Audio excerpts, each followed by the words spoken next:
अस्सलाम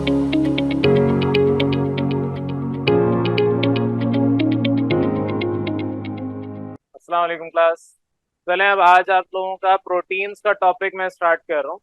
इससे पहले हमने कार्बोहाइड्रेट्स को सीख लिया था। कार्बोहाइड्रेट में आप लोगों ने काफ़ी डिटेल में स्टडी की है। प्रोटीन ऑल दो इतनी डिटेल में आपकी ना तो किताब में दिया है और ना ही मैं आपके सिलेबस में, क्योंकि नहीं है तो इतनी डिटेल में पढ़ाऊंगा। लेकिन प्रोटीन पढ़ाने से पहले कुछ आपको मैं समराइज कर देना चाहता हूँ कि आपका जो अभी पोर्शन चल रहा है बायोकेमिस्ट्री के चैप्टर का, ये हम बेसिकली पढ़ रहे हैं बायोमोलिक्यूल्स। ये सारे के सारे आपके जो प्रोटीन्स हो गए, लिपिड्स हो गए, कहलाते हैं बायोमोलिक्यूल्स। तो आप इनको बायोमोलिक्यूल्स भी कह सकते हैं। बायो का मतलब क्या है कि आपके पास जो भी लाइफ जिसमें होगी, लिविंग सिस्टम होगा, वो बायो के अंदर आएगा। मॉलिक्यूल, मॉलिक्यूल का मतलब क्या है? बायोमोलिक्यूल, मॉलिक्यूल आपके ज़ाहिर अब तक सबको क्लियर होना चाहिए, डिफरेंट कम्बिनेशन ऑफ एटम्स आपके मॉलिक्यूल बनाते हैं। अब किसी भी लिविंग सिस्टम में आपके अगर मॉलिक्यूल्स एग्जिस्ट करते हैं, ज़ाहिर केमिस्ट्री के अंदर मॉलिक्यूल बनता है। एटम जब कंबाइन होंगे सिमिलर या डिफरेंट, मॉलिक्यूल बनाएंगे। तो आपके अगर लिविंग सिस्टम में इस तरह से हो रहा है काम, तो वो सारा बायोमोलिक्यूल में आता है। बायोमोलिक्यूल में आपके पास मॉलिक्यूल दो हिस्सों के होते हैं। एक को हम कहते हैं मैक्रो, ये सारी आपकी जर्नल नॉलेज है, हो सकता है आगे काम आ जाए। और एक होता है माइक्रो मॉलिक्यूल। मैक्रो और माइक्रो मॉलिक्यूल में फर्क क्या है? माइक्रो मॉलिक्यूल का मतलब छोटा सा मॉलिक्यूल, मैक्रो का मतलब क्या है? बड़ा मॉलिक्यूल। अब बहुत सारे छोटे छोटे माइक्रो मिल के आपको मैक्रो मॉलिक्यूल बनाते हैं।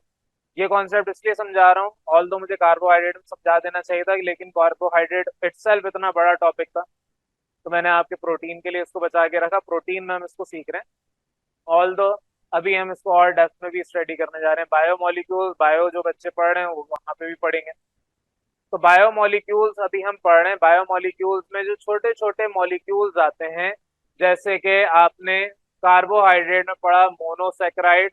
तो मोनोसेक्राइड आपका स्मॉल था, और बहुत सारे मोनोसेक्राइड आपस में मिलके अगर आपको ओलिगो और पॉलीसेक्राइड मिला के दे रहे थे, तो वो होता है मैक्रोमोलिक्यूल। हमने उनके अंदर हेडिंग के अंदर पढ़ा भी था।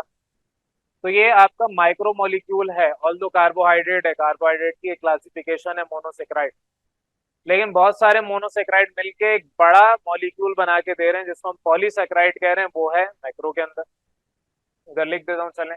ये आपके पास आता है पॉलीसेक्राइड। अब ये तो आपके कार्बोहाइड्रेट के बारे में हो गया। अब हम बात कर रहे हैं प्रोटीन्स के ऊपर। प्रोटीन आपका कैसे बनता है? प्रोटीन बनाने के लिए सबसे इंपॉर्टेंट चीज जो हमें चाहिए, वो चाहिए amino acid. Amino acid, amino का वर्ड अमाइन पीछे हम पढ़ चुके हैं। अमाइन क्या होता है? NH2।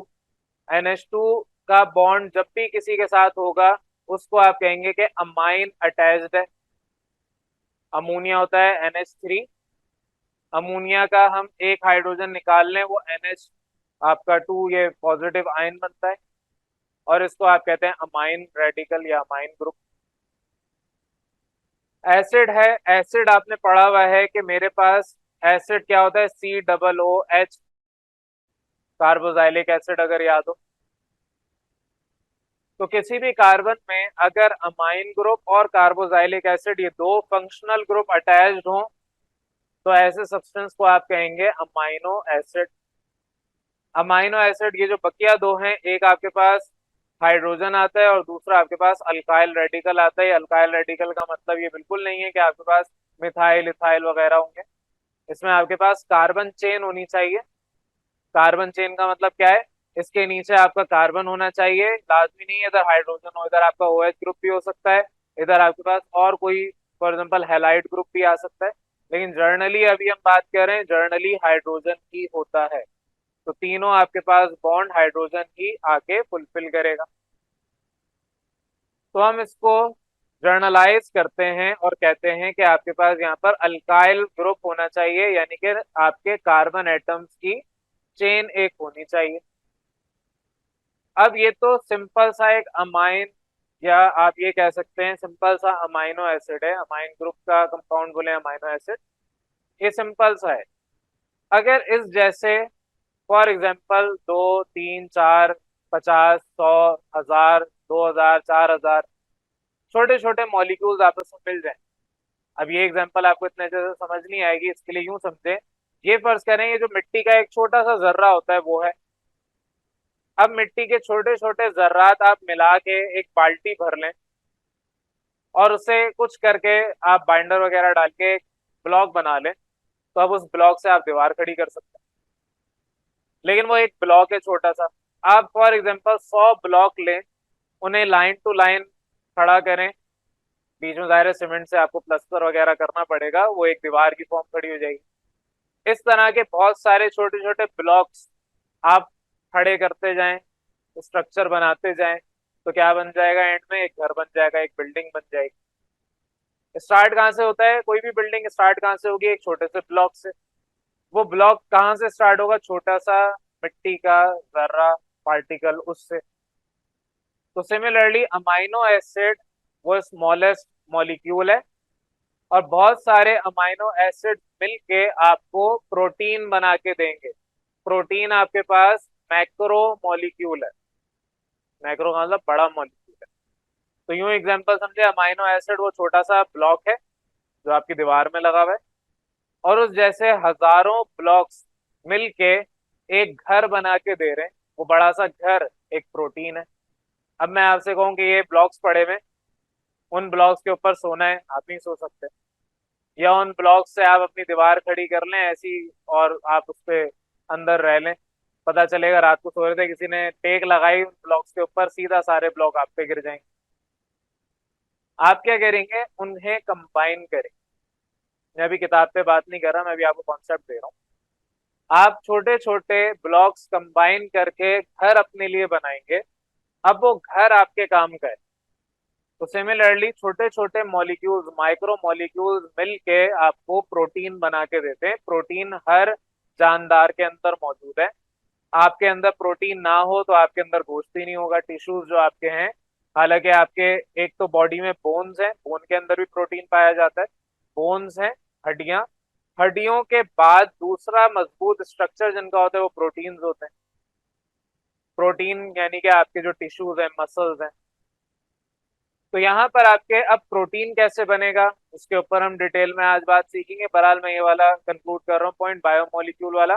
बायोमोलिक्यूल में और भी आते हैं, जैसे आपका लिपिड्स हो गए, अभी हमने आगे पढ़ना है। फैट हो गया, फैट अलबत्ता आपका माइक्रो मॉलिक्यूल होता है, लेकिन फैट आपके पास थोड़े से लार्ज स्ट्रक्चर रखते हैं, लार्ज मॉलिक्यूल रखते हैं, लेकिन हम इसको माइक्रो में डाल देते हैं।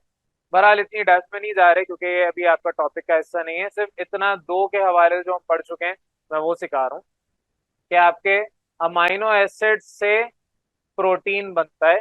अमाइनो एसिड छोटा मॉलिक्यूल है, और ये बहुत सारे छोटे छोटे मॉलिक्यूल्स मिलके एक बड़ा मॉलिक्यूल आपको बना के देंगे, तो वो बन जाएगा मैक्रो मॉलिक्यूल। और मैक्रो मॉलिक्यूल क्या होगा, प्रोटीन।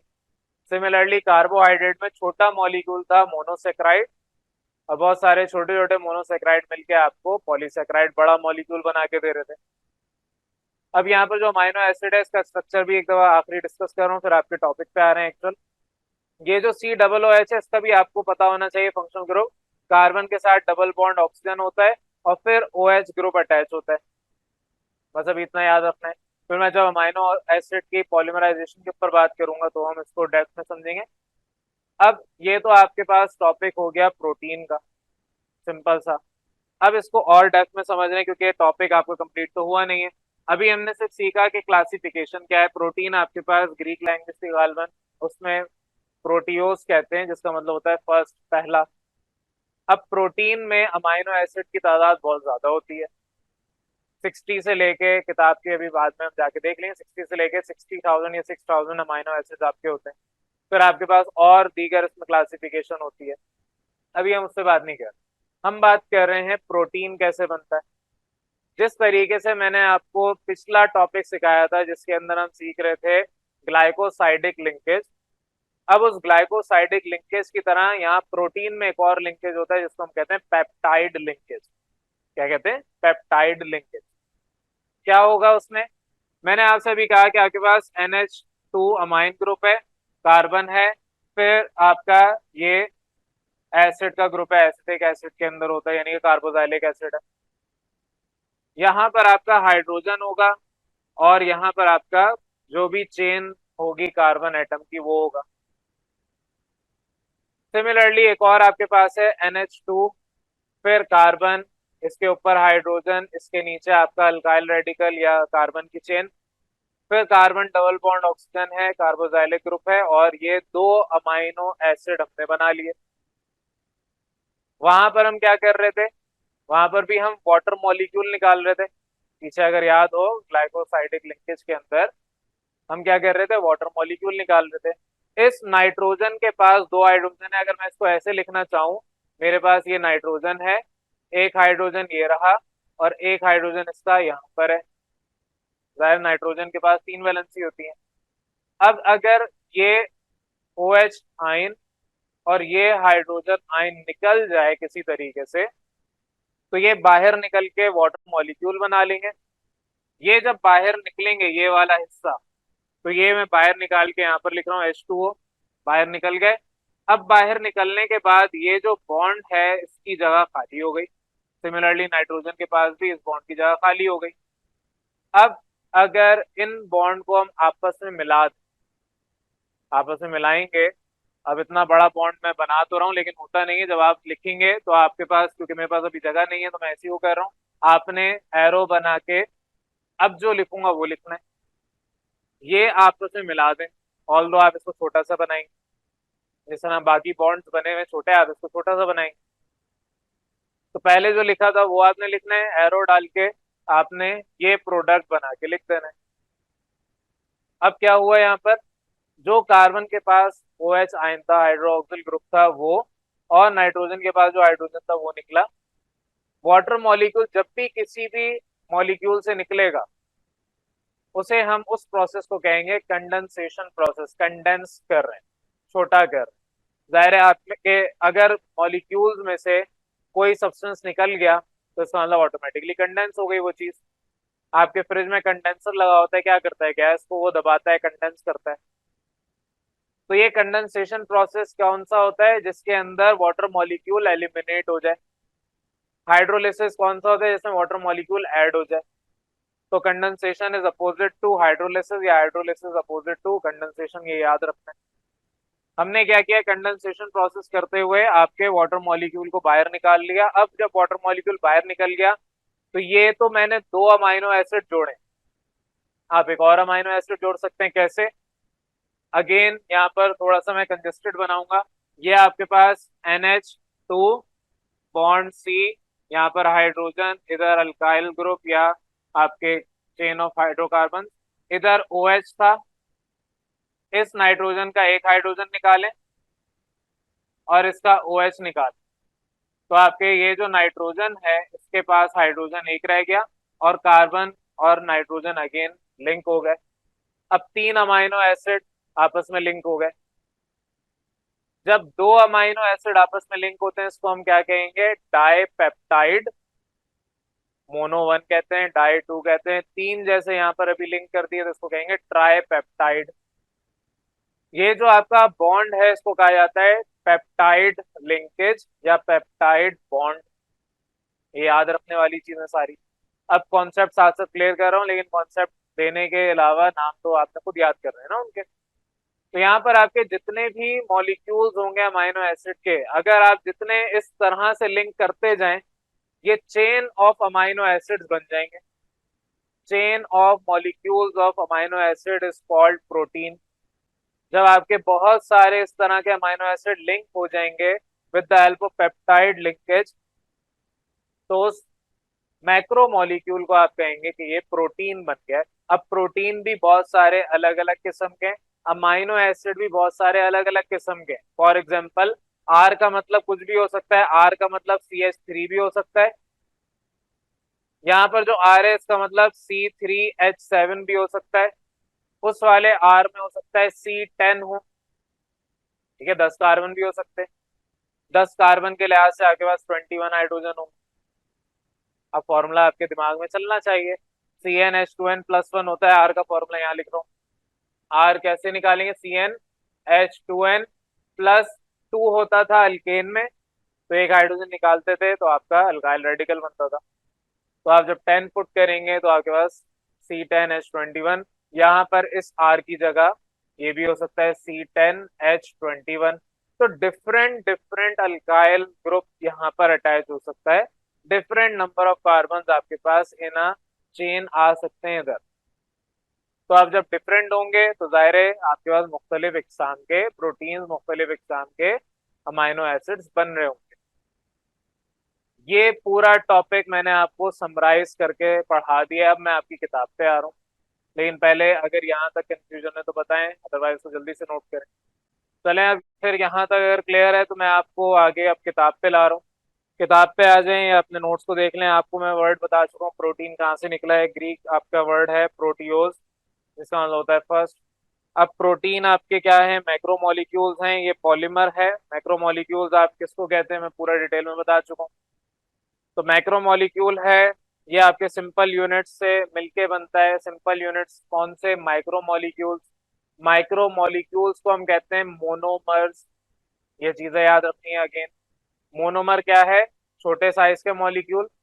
ये छोटे छोटे साइज के मॉलिक्यूल जिस तरह ये आपस में लिंक होके बड़ा मॉलिक्यूल बना के देंगे, जिस तरह छोटे छोटे ब्लॉक आपके मिलके एक बड़ी दीवार खड़ी करके देंगे, उसी तरीके से आपके जो छोटे छोटे मॉलिक्यूल्स हैं जिसको आप मोनोमर्स कह रहे हैं, वो कंबाइन होके आपको पॉलीमर बना के देंगे। तो इस तरह आपके मोनोसेक्राइड मिल के पॉलीसेक्राइड बना के दे रहे थे, उसी तरह मोनोमर्स मिल के पॉलीमर्स बना के देंगे। ये कॉन्सेप्ट क्लियर होना चाहिए। मोनोमर कहते हैं माइक्रो यानी स्मॉल मॉलिक्यूल्स को, और पॉलीमर कहते हैं मैक्रो यानी लार्ज मॉलिक्यूल को। बहरहाल डेफिनेशन आपकी क्लियर होनी चाहिए। अमाइनो एसिड के जो मोनोमर्स हैं वो आपस में कंबाइन होंगे और वो पॉलीमर बनाएंगे। उस पॉलीमर को आप कहेंगे प्रोटीन। एक और डेफिनेशन इस तरीके से भी आपको यहाँ पर बताई हुई है कि ऑर्गेनिक कंपाउंड जिसके अंदर आपका फॉस्फोरस, कैल्शियम, आयरन ये सारी चीजें मौजूद हों और असेंशियल पार्ट हो उसका, along with carbon, hydrogen, oxygen, nitrogen, कुछ हद तक सल्फर और दीगर चीजें, तो उन्हें भी आप प्रोटीन कहते हैं। अब यहाँ तो आपको अलग अलग डेफिनेशन दो दे दी, आपकी जिम्मेदारी है आपने एक ही डेफिनेशन में इसको कन्वर्ट करना है। तो बहरहाल एक्चुअल डेफिनेशन क्या है प्रोटीन की, अमाइनो एसिड के मोनोमर्स जब वो पॉलीमर्स बनाते हैं तो उसको आप कहते हैं प्रोटीन। इस प्रोटीन के अंदर कार्बन, हाइड्रोजन, ऑक्सीजन, नाइट्रोजन तो होता ही है, कभी कभार रेयरली सल्फर, फास्फोरस भी होता है।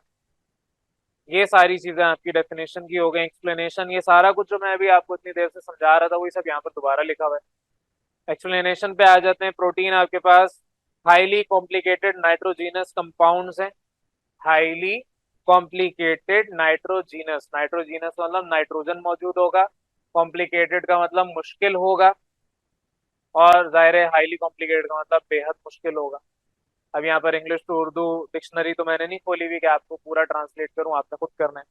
बहरहाल ये आपके जो प्रोटीन्स हैं अमाइनो एसिड से मिलके बने, और इनके अंदर carbon, hydrogen, oxygen, sulphur, sulphur और फॉस्फोरस कम मिकदार में होता है। ये सारी चीजें पाई जाती हैं। बहरहाल नेक्स्ट पे आ रहे हैं। यही सारी बातें मैं आपको थ्रू आउट लेक्चर बता भी चुका हूँ। यहाँ जितना भी एक्सप्लेनेशन के अंदर लिखा हुआ है कि पॉलीमर्स आपके अमाइनो एसिड हैं, अमाइनो एसिड लिंक होगा आपस में with the help of peptide linkage, peptide linkage या पेप्टाइड बॉन्ड। ये जो प्रोटीन्स हैं अपने अंदर 10,000 से ज्यादा अमाइनो एसिड रखते हैं। ये सारी चीजें आपके नोट्स में लिखी हुई हैं। और जितने भी आपके प्रोटीन्स हैं इनके अंदर अमाइनो एसिड निकलेगा जब आप इसका हाइड्रोलिसिस करेंगे। फॉर एग्जाम्पल, आप गोश्त को अच्छे तरीके से पीस दें, गोश्त लें, सिलबट्टा होता है उस पर पीस दें, और फिर उसके बाद आपका जो गोश्त है उसको वैसे ही छोड़ दें, तो आप उसको देखेंगे कि वो अपना जो टेस्ट है वो थोड़ा सा एसिडिक कर देगा। ऑल्दो आप उसको खा नहीं सकेंगे फिर, लेकिन वो थोड़ा सा खट्टा हो जाएगा क्योंकि उसके अंदर अमाइनो एसिड में ब्रेक डाउन होना चीजें शुरू हो जाएंगी। तो प्रोटीन जितने भी हैं, ज़ाहिर है गोश्त के अंदर भी प्रोटीन होता है, लाजमी नहीं है गोश्त ही लें, कोई दूसरा सब्सटेंस ले लें। तो बहरहाल आपका protein at the end break down होगा इनटू अमाइनो एसिड। और कब होगा, जब आप हाइड्रोलिसिस करवाएंगे। ऐसे ही नहीं कि आपने बस गोश्त लिया, उसको कूट दिया और छोड़ दिया, उसमें पानी भी डालना पड़ेगा। हाइड्रोलिसिस का मतलब क्या है, एडिशन ऑफ वाटर। कोई करे ना, ये करने का दिल चाह रहा है तो कर लें, अदरवाइज घर पे जाएं, गोश्त का टुकड़ा लें, पानी के अंदर डालें और उसको छोड़ दें। और गोश्त को आपने पीसते हुए कूटते हुए फिर डालना है। फिर आप कुछ घंटों के बाद उसको देखें और टेस्ट कर लें। उल्टी आ जाएगी ऑल तो, लेकिन टेस्ट कर लें, आपको एसिडिक फील आ जाएगी। क्यों उल्टी आएगी? क्योंकि उसमें अमाइन ग्रुप अटैच्ड है, और अमाइन ग्रुप कभी कभार इसको अगर हम मॉडिफाई कर दें तो एक बन जाता है, ये बेहोश करने के लिए भी काम आता है। तो इतनी डेप्थ में नहीं पढ़ा रहा, पता चले कल को आप लोग किसी को बेहोश करना शुरू कर दें, इतनी डेप्थ में नहीं पढ़ा रहा, लेकिन अमाइन ग्रुप आप बेहोश करने के लिए भी यूज करते हैं। बहरहाल वापस आ जाए किताब पे। तो ये पॉइंट क्लियर हो जाना चाहिए, अमाइनो एसिड आपके पास 10,000 से ज्यादा होंगे तो प्रोटीन आपका इस तरीके से पाया जाता है। प्रोटीन आपके, जिस तरह मैं पहले ये सारी बातें बता चुका हूँ, इधर लिखा है प्रोटीन आपके लिविंग ऑर्गेनिजम्स के अंदर पाया जाता है।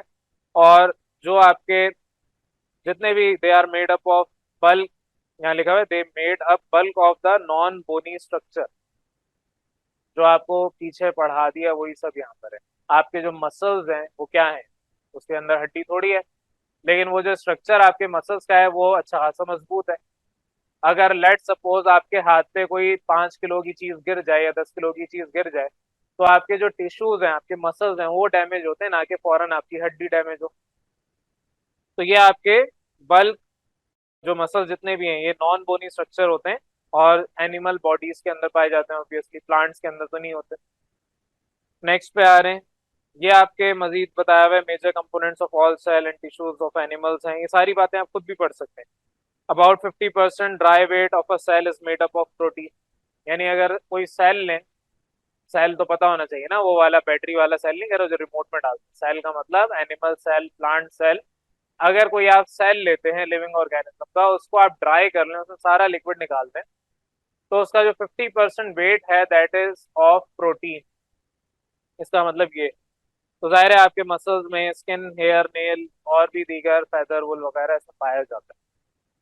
बाकी उस कैरेक्टरिस्टिक्स भी गिवन है किताब के अंदर, जैसे कि प्रोटीन आपके नाइट्रोजिनस मैक्रो मॉलिक्यूल हैं जो कि हर सेल के अंदर पाए जाते हैं लिविंग ऑर्गेनिज्म के, डिस्कस कर लिया है।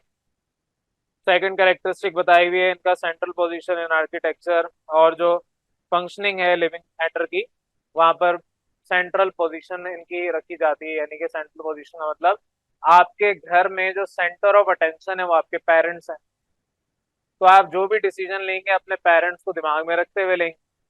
उसी तरीके से कोई भी लिविंग बॉडी है, लिविंग ऑर्गेनिज्म है, वो जो ऑपरेट करेगा वो अपने सेंट्रल यूनिट के बेसिस पे करेगा, और सेंट्रल यूनिट कौन सा है? प्रोटीन है।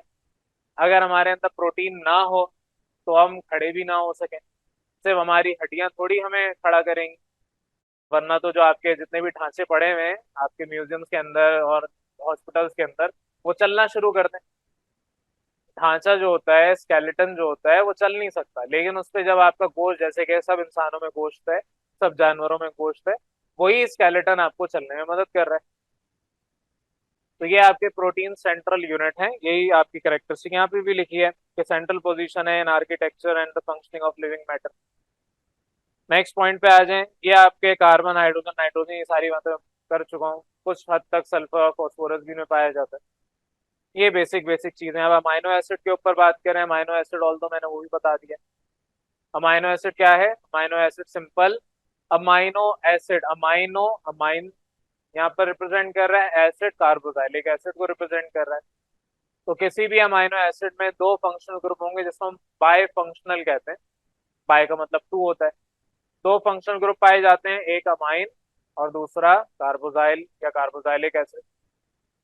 बहरहाल यही सारी बातें लिखी है। अमाइनो एसिड ऑर्गेनिक कंपाउंड्स के वो फंक्शंस हैं या वो कंपाउंड्स हैं, मॉलिक्यूल्स हैं जिनके पास दो फंक्शनल ग्रुप्स हैं, एक आपका अमाइनो ग्रुप है और दूसरा आपका कार्बोजाइलिक ग्रुप है।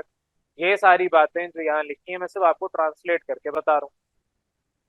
बहरहाल जर्नल फॉर्मूला इनका मैं लिखवा चुका था शुरू में, अब क्योंकि मैं यहाँ पर इसको और भी समझा चुका हूँ दोबारा बता रहा हूँ। जर्नल फॉर्मूला क्या है?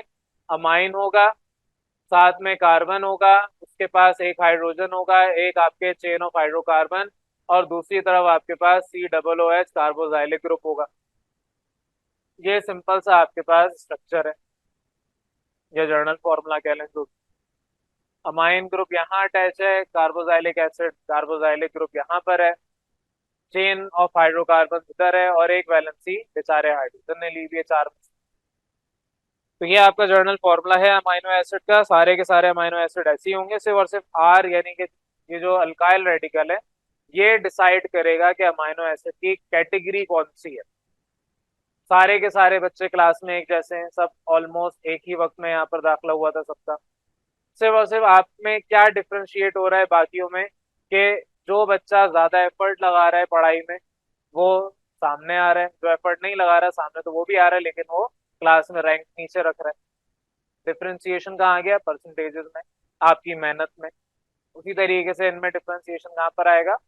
जो इनके नंबर ऑफ कार्बन एटम्स होंगे। नेक्स्ट पॉइंट पे आ रहे हैं।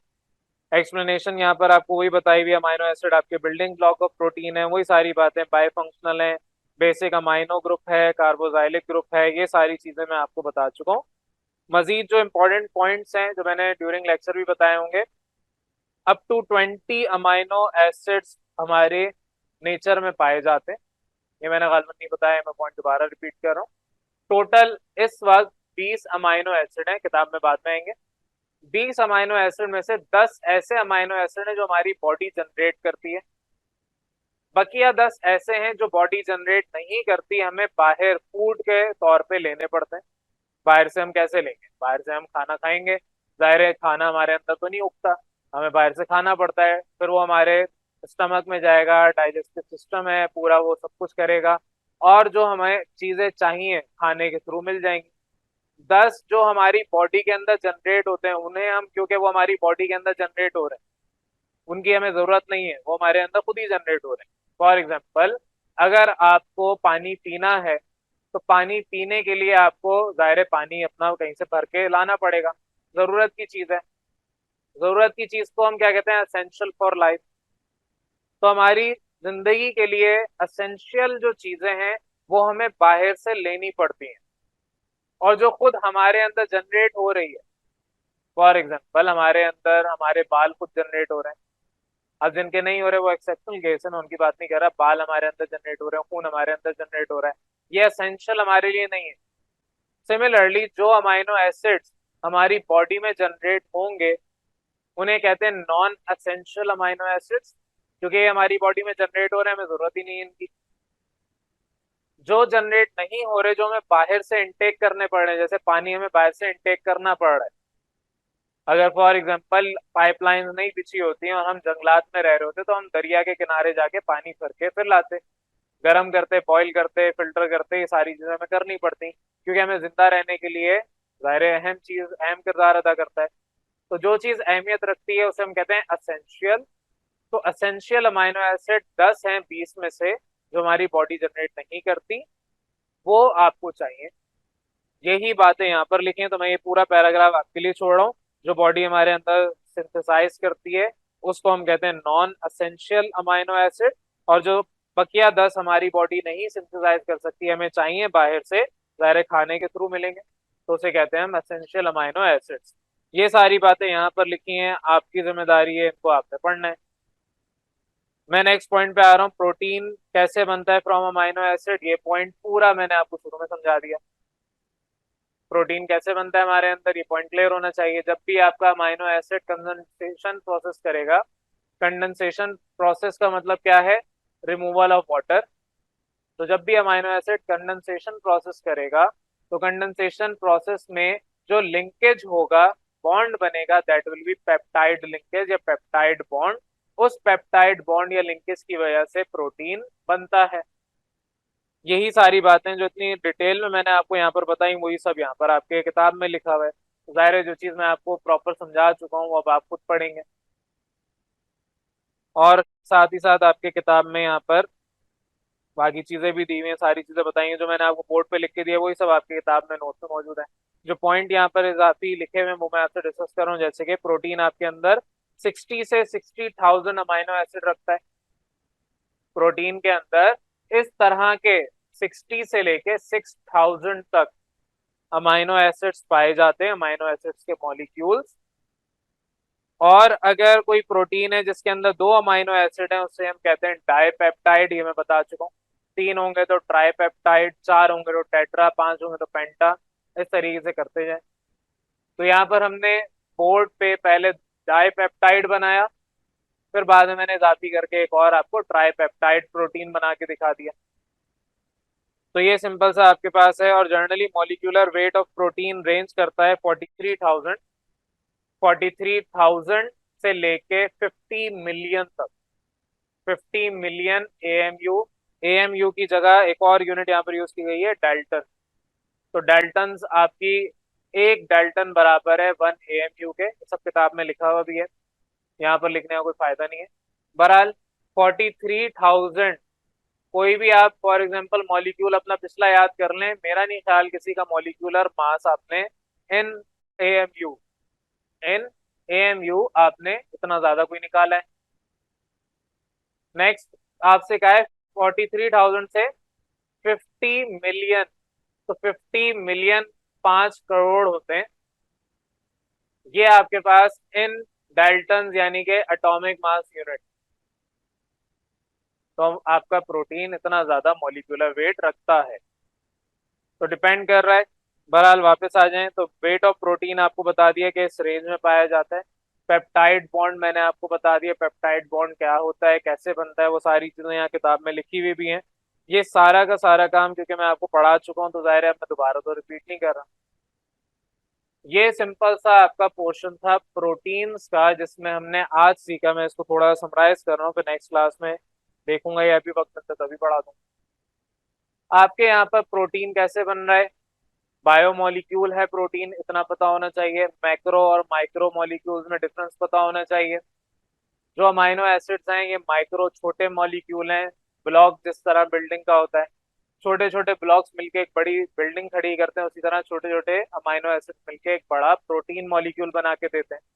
प्रोटीन मॉलिक्यूल जो बनता है with the help of peptide bond बनता है, पेप्टाइड लिंकेज के थ्रू। तो अगर मेरे पास प्रोटीन की बात करूं तो 60 से 60,000 अमाइनो एसिड्स होते हैं। और लाजमी नहीं है 60 से नीचे ना हो, 60 से नीचे अगर दो अमाइनो एसिड है तो वो डाई पेप्टाइड बॉन्ड कहलाता है, डाई पेप्टाइड लिंकेज कहलाता है, डाई पेप्टाइड। और सिमिलरली आपका जो अगर तीन है तो ट्राई पेप्टाइड प्रोटीन कहलाएंगे।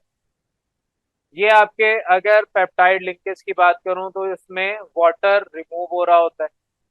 वाटर आपका जब भी रिमूव होगा उस प्रोसेस को हम कहेंगे condensation process, opposite to hydrolysis है। तो ये सिंपल सा आज आपका छोटा सा टॉपिक था प्रोटीन का। प्रोटीन को इतना बड़ा किताब में दिया नहीं है, ऑल दो प्रोटीन इससे बड़ा टॉपिक है। तो अभी आपके लेवल में इस क्लास में इतना काफी है। नेक्स्ट क्लास में जब आप आएंगे तो तब अगर सिलेबस का हिस्सा हुआ तो हम और डेप्थ में पढ़ेंगे। अदरवाइज यहाँ पर मैं आपके प्रोटीन के टॉपिक को स्टॉप कर रहा हूँ। किसी को कोई सवाल है तो डिस्कस कर लें। चलिए बेटा, अब आज आप लोगों को मैं इसके सोर्सेज और यूजेस के ऊपर समझा रहा हूँ। छोटा सा टॉपिक है, ज्यादा टाइम नहीं लगेगा। यहाँ पर आपको प्रोटीन पूरा मैंने समझा दिया, प्रोटीन क्या होता है। अमाइनो एसिड्स आपके होंगे तो प्रोटीन बनेगा, आपकी बिल्डिंग के लिए ब्लॉक्स होंगे तो बिल्डिंग खड़ी हो जाएगी। अब लाजमी नहीं है कि आपके सिर्फ ब्लॉक से ही बिल्डिंग तैयार होती हो, बीच में आपको सरिया भी चाहिए, आपको सीमेंट और चाहिए, रेती बजरी सब चाहिए। लेकिन प्रोटीन को बनाने के लिए भी उसी तरीके से आपको अमाइनो एसिड तो चाहिए ही चाहिए, बाकी और भी दूसरे फंक्शनल ग्रुप और भी दूसरे एटम्स चाहिए। लेकिन मेन चीज क्या है प्रोटीन में, अमाइनो एसिड। जैसे कोई भी बिल्डिंग आपको बनानी है, मेन चीज उसके अंदर क्या है, ब्लॉक्स। ब्लॉक्स नहीं होंगे तो बिल्डिंग नहीं होगी। हाँ, उसके बाद ब्लॉक आ गए तो मेन सेकंड जो आपकी चीज है जिसको हम सेकेंडरी मेन कह सकते हैं, वो आपका सरिया हो जाएगा। उसके बगैर आप पिलर्स नहीं खड़े कर सकते, आप अपने छत नहीं डाल सकते और दीगर काम नहीं कर सकते। लेकिन आप अपने बिल्डिंग को अगर देखेंगे तो उसके लिए ब्लॉक होना लाजमी है। उसी तरीके से यहाँ पर हमने प्रोटीन के बारे में भी सीख लिया। अब आ रहे हैं कि प्रोटीन मिलते हैं कहाँ से। तो सोर्सेज क्या है, बहुत सारे सोर्सेज हैं, जिसमें मेन सोर्स तो आपका गोश्त इटसेल्फ है, मीट। फिर आपके एग्स हो गए और डेयरी डिफरेंट प्रोडक्ट कुछ ऐसे भी हैं जिसमें आपको प्रोटीन कुछ क्वांटिटी में मिल जाता है। बहरहाल आपके इंपॉर्टेंट सोर्सेज क्या है, एग्स, मीट, पल्सेस, जो आपके दालें वगैरह हैं, जो आपके नट्स हो गए, एडिबल सीड्स, बीन्स, मटर, पीस, चीज, डेयरी प्रोडक्ट मैंने कहा जैसे कि चीज, और भी बहुत सारे होंगे जहां पर आपके प्रोटीन पाया जाता है। ये तो हो गए सोर्सेज। अब इनके यूजेस क्या है, सबसे अहम यूज क्या है, हमारी बॉडी के अंदर ये होना चाहिए, नहीं होगा तो हम चल नहीं सकते। किसी इंसान के अंदर अगर गोश्त की कमी है, सिर्फ उसका स्केलेटन नजर आ रहा है, तो जाहिर है इसके अंदर इंतहाई ज्यादा न्यूट्रिशनल वैल्यू की डेफिशिएंसी है, वो चल भी नहीं सकता बेचारा, बिस्तर पे पड़ा रहेगा। लेकिन अगर आप चल पा रहे हैं, अल्हम्दुलिल्लाह आप सारे यहाँ चल के आए हैं, तो आपके अंदर प्रोटीन की क्वांटिटी अच्छी खासी है। तो यहाँ पर प्रोटीन के यूजेस तो मेनली हमारी बॉडी के हवाले से ही हो गए। बहरहाल हम किताब के ऊपर बात कर रहे हैं, तो अगर हम बात करें एनिमल प्रोटीन की, तो ये आपके मीट हो गया, मटन, पोल्ट्री यानी चिकन वगैरह, फिश, एग्स, इन सब से पाया जाता है। और अगर हम ह्यूमन के ऊपर आ जाएं, ह्यूमन जो कंज्यूम कर रहे हैं वो ये सारी चीजें कंज्यूम कर रहे होते हैं। ज़ाहिर है हम गोश्त खाते हैं, हर किस्म का गोश्त खा लेते हैं, अनटे अनलेस कोई वेजिटेरियन हो। अदरवाइज जो गोश्त खाते हैं वो सारे एक शाम के खा लेते हैं। तो इंसान इनको कंज्यूम करते हैं as a source of food. और उसमें ज़ाहिर है यहाँ पर मजीद एक जुमला लिखा हुआ है कि इनको they require for protoplasm production. तो हमारे अंदर प्रोटोप्लाज्म होता है। कभी आप अपनी स्किन को बहुत जोर से दबा दें तो स्किन से लिक्विड निकलता है, तो वो लिक्विड आपका प्रोटोप्लाज्म होता है बेसिकली। लेकिन वो प्रोटोप्लाज्म सिर्फ इतना सा नहीं होता, मैंने आपको एक छोटा सा एग्जांपल दिया है। तो प्रोटोप्लाज्म आपकी ह्यूमन बॉडी के अंदर पाया जाता है। नेक्स्ट पे आ जाएंगे, क्योंकि बायोलॉजी में नहीं पढ़ा रहा अगेन, तो आपको यहाँ पर अगर समझाने बैठ गया प्रोटोप्लाज्म क्या है तो एक पूरा अलग टॉपिक हो जाएगा। नेक्स्ट यूज पे आ रहे हैं, एंजाइम जितने भी हमारे प्रोटीन्स के अंदर होते हैं ये सारे के सारे लिविंग ऑर्गेनिज्म के लिए लाजमी है। तो ह्यूमन बॉडी के अंदर एंजाइम्स जो पाए जाते हैं, साथ ही साथ कुछ एंजाइम हमें इन प्रोटीन के सोर्सेज से मिलते हैं। तो एंजाइम जो कि आपके प्रोटीन्स हैं, एंजाइम्स आपके बेसिकली प्रोटीन ही हैं, और ये जनरेट होते हैं लिविंग ऑर्गेनिजम्स के अंदर। एंजाइम्स क्या है अगेन, ये आपको अगर बायो के स्टूडेंट तो क्लियर होना चाहिए। नेक्स्ट पे आ रहे हैं पॉइंट पे, ये एंजाइम्स क्या करते हैं, आपके स्टिमुलेट करते हैं chemical process in our body. हमारे बॉडी के अंदर फॉर एग्जांपल डाइजेस्टिव सिस्टम है, डाइजेशन हो रही है, केमिकल प्रोसेस है, तो ये उसके अंदर आसानी फराम करते हैं, उसे स्टिमुलेट करते हैं, स्टार्ट करते हैं। साथ ही साथ मजीद आपको कहा है they are highly specialised and extremely efficient. ये जो एंजाइम्स हैं आपके, ये आपके हाईली स्पेशलाइज्ड हैं और एक्सट्रीमली एफिशिएंट है। मतलब अगर आप इन एंजाइम्स को कंज्यूम करेंगे, फॉर एग्जांपल गोश्त आप खा रहे हो, उसके अंदर कुछ एंजाइम्स हैं, वो आपके डाइजेशन में खुद ही आसानी फराम करेंगे। बहरहाल इतनी डेप्थ में आपको यहाँ पर यूजेस समझाने नहीं है, अदरवाइज आपके अगर डेप्थ में गया तो इसके लिए आपको बायो की नॉलेज होनी चाहिए, क्योंकि क्लास में कुछ ऐसे ही बच्चे हैं जो कंप्यूटर के बैकग्राउंड को रखते हैं, तो उनके पास इतनी नॉलेज बायो की नहीं है, तो मैं आपके ऊपर इतना बर्डन डाल भी नहीं रहा। बहरहाल इसी का अगला पॉइंट पे आ रहा हूँ, बहुत सारे एंजाइम्स हम यूज करते हैं फार्मास्यूटिकल्स के अंदर। ये आपके एंजाइम आपके जो प्रोटीन के अंदर होते हैं, ब्लड कैंसर को क्योर करने के लिए भी इस्तेमाल होते हैं, और साथ ही साथ अगर ब्लीडिंग हो तो उसको रोकने के लिए भी इस्तेमाल होते हैं। कभी अगर किसी की ब्लीडिंग हो रही है तो उसके अंदर अगर प्रोटीन्स प्रॉपर होंगे तादाद में, तो जाहिर है ब्लीडिंग जल्दी रुक जाएगी। कुछ आपके ब्लड कैंसर के पेशेंट्स होते हैं, उसको क्योर करने के लिए भी हम ये वाले एंजाइम इस्तेमाल करते हैं। बहरहाल नेक्स्ट पे आ रहा हूँ, प्रोटीन्स आर हाइड्स, और ये इनको आप यूज करते हैं tanning process to create leather. जो आपका लेदर है उसको टेन करने के लिए हम इस्तेमाल करते हैं प्रोटीन को। साथ ही साथ आपको बताया फिर ये जो लेदर है इसको बाद में आप इस्तेमाल करते हैं जूते, कोट, स्पोर्ट इक्विपमेंट वगैरह इन सबको बनाने के लिए। टैनिंग आपके पास क्या होता है, कलर आपका जो कर रहे होते हैं उसके ऊपर, उसके लिए भी इस्तेमाल किए जाते हैं। तो बहरहाल नेक्स्ट पे आ रहा हूँ, नेक्स्ट पॉइंट। नेक्स्ट पॉइंट आपसे कहा है कि जो आपकी हड्डियां हैं, बोन्स, इनके अंदर प्रोटीन अच्छा खासा होता है। जो लोग फॉर एग्जांपल इस तरह के खाने खाते हैं जिसमें पूरी पूरी हड्डी डुबो के खा रहे होते हैं, उसके अंदर नली होती है, वो जो गूदा होता है उसको नली कहा जाता है, कुछ लोग खाते हैं ना नली निहारी, बिरयानी भी आ गई है आजकल नली वाली।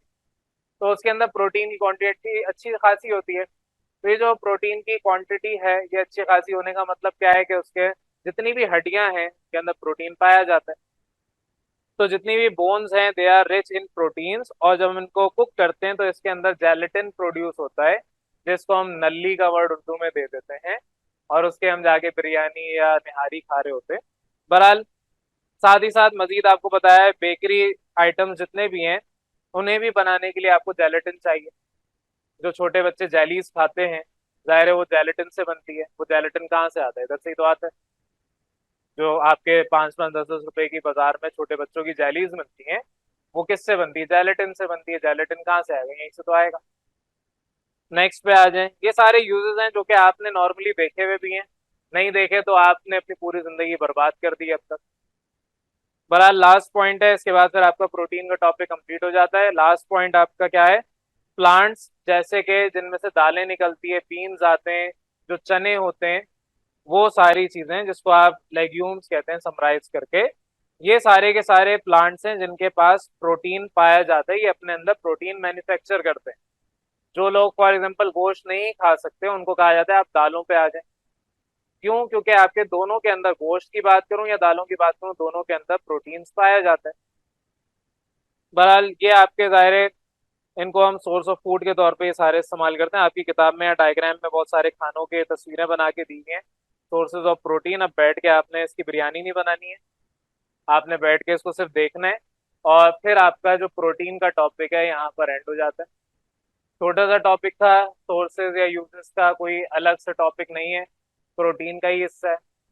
अब मैंने यहाँ पर आपको प्रोटीन का टॉपिक करवा दिया कंप्लीट। इसके बाद एक और टॉपिक है किताब का, दैट इज लिपिड्स। वो फिर अब हम नेक्स्ट क्लास के अंदर डिस्कस करेंगे। यहाँ पर मैं आपका प्रोटीन का टॉपिक एंड कर रहा हूँ। अगर किसी को कोई क्वेश्चन पूछना है, कोई कंफ्यूजन है तो बेटा डिस्कस कर लें।